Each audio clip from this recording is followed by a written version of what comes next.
This is kind of an extension of my Justice League review, so if you haven't seen that video, go watch that one first, but there were a few things I wanted to bring up in that review that I didn't really think would fit without sounding unfocused, so I decided to make a whole different video for those points. So here we go. I mentioned that my big issue with this movie had to do with its runtime. I think many scenes either could have been shortened or taken out entirely, but there are two specific instances that really stick out in my mind that I want to talk about. After a neat scene between Martha and Lois, there's this brief minute where Martha steps outside the apartment and it's revealed that Martian Manhunter was posing as Martha for that conversation. I don't think that section should have been there.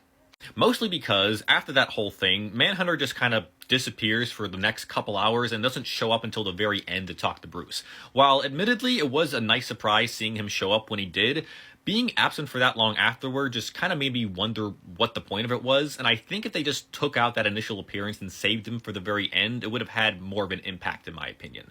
Speaking of the end, number 2. That epilogue went on for much longer than I think it needed to, and honestly I think the solution wouldn't be to shorten or take out things, but simply to space out the last couple scenes.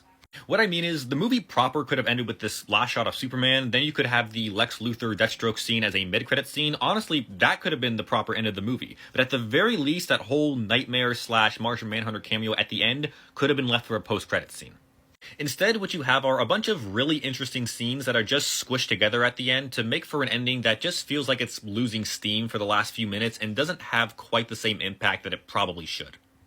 Now, to end more positively, another thing that I did like about this movie was the unexpected appearance of Jared Leto's Joker.